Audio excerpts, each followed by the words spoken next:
Hi, I'm Chuck Fuller with TXAPA. And this is Ryan Barborak with TxDOT. We're doing a series of videos to go through the new specification changes that TxDOT has come up with.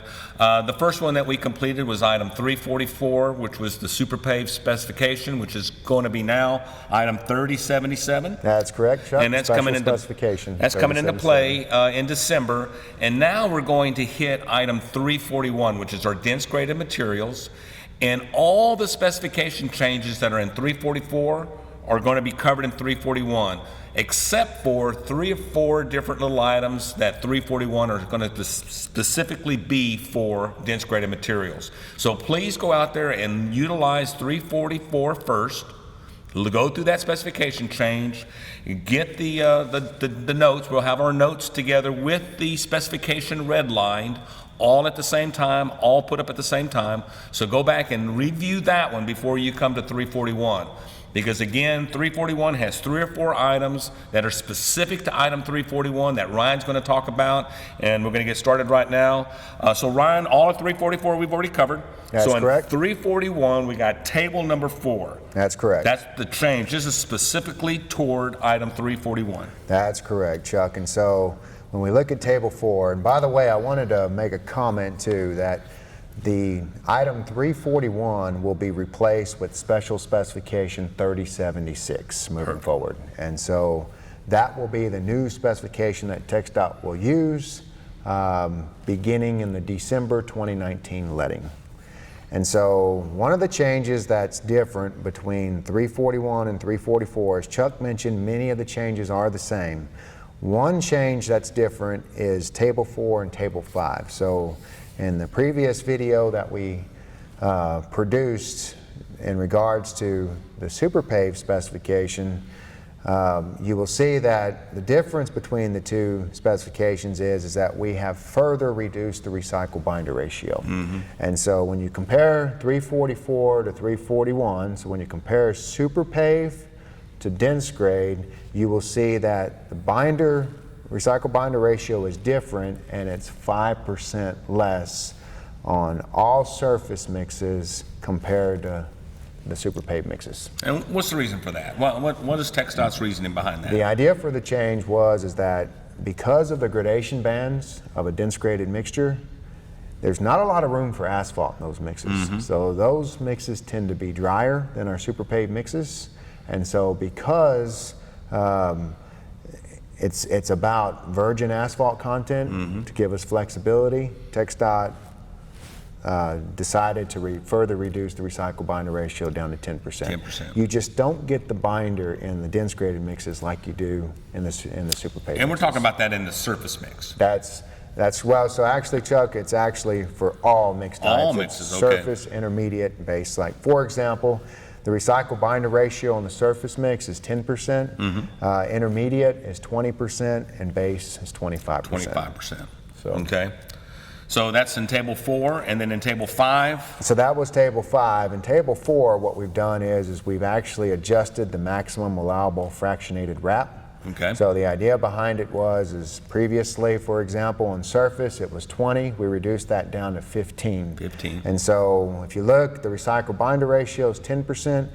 We added 15% on the maximum allowable fractionated wrap. The reason why we did it is because you may find to meet that recycle binder ratio of 10%, you can use 12% wrap, right? And so we wanted to make sure we utilized as much wrap as possible to meet that requirement, recycle binder ratio of 10%. To give us that more durable mix. To give us more durable mix. Then also with 341, we changed a little bit on this mix design. We have it at 3.4.1. What are the changes there that are specific? That's correct. So one big change that we made in item 341 is actually under section 3.4.1. It's under the design requirements, and what we stated is a Texas gyratory compactor may be used when shown on the plans. So in other words, the only way that you can use the Texas gyratory compactor as the compactor to mold the samples is by general note. That's the only way that the Texas gyratory compactor moving forward will be allowed. The default will be super pave. the super paved gyratory compactor. And so we've adjusted the specification several ways. Number one, we made that statement that basically says you can only use the Texas gyratory compactor when shown on a general note. And then as you go through the specification, anything that was TGC was moved below super paved. So the idea is let's put super paved first, since that's going to be the default compactor that we're going to use. And the reason behind that, just go ahead and let us know what's going on with the Texas gyratory compactor. So the idea behind this change is that the Texas gyratory compactor typically gives us more drier mixes.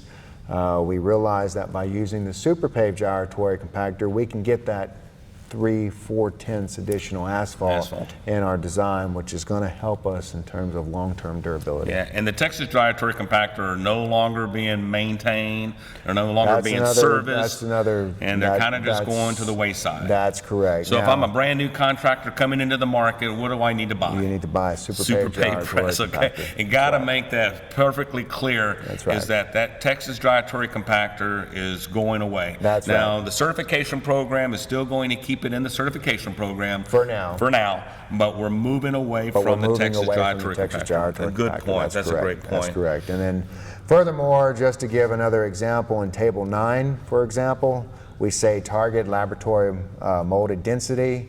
Instead of saying TGC, we now say SGC, and instead of 96.5 on the density, it's 96.0, which matches the super paved specification. So what's the gyration? Where do we start at? Do we identify that under 341? We start at 50 gyrations. That's correct. And so that hasn't changed. That has not changed. That's our standard 341. That's correct. Is there anything else in 341 that we didn't cover in 344? I know that we talk about paying for TAC codes.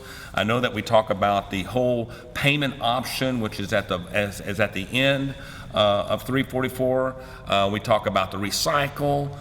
We talk about the wording. Is there anything else in 341 that you can think of that's specific to 341? No, Chuck, that was it, really. Like we said, it's pretty much the same changes in 344 that we have in 341. The only major differences was those two tables, those tables that we just discussed. What about 340? When is that coming into play? Are we just going to, that's coming down the line also? So moving forward, we plan to have special specifications for item 340, 342, 346, 347, and 348. So you're rewriting them all? So that's correct. Okay. There will be a special specification that replaces every item in the book. And many of these changes that you see in both item 341 and 344 will be introduced into those specifications moving forward. And so we just got to get through this first round. That's right. And again, it's December letting, 2019 letting, which is in 2 months. That's correct. So it's imperative that you guys get out there and look at these videos, look at the information that's provided. Again, we're going to have the bullet points up with the specification that's redlined. Up with the video. All three of them will be put up together, and I can't stress enough. Let's get online. Let's look at the bullet points, and if we have any questions, let's get these things answered before the December letting. It's upon us. We've been talking about this now for almost a year. It's been vetted by the AGC. It's been vetted by TXAPA. Comments have gone back and forth. You guys have done a great job with recognizing those comments and making adjustments. You did really well with that. We really appreciate that. And so it's time to implement these things, and we just all need to be on board. Is there anything else you need to discuss on 341 or 344? No, Chuck. I think that's it. I also will say that we are planning, after sending out the video and after letting everybody have an opportunity to view the video, we were going to set up some webinars, if you will, to answer any questions both industry and TxDOT may have. Wow, we really appreciate that. And again, we really appreciate everybody paying attention, and hopefully this won't catch anybody by surprise. Yep. Thank you. Thank you for watching.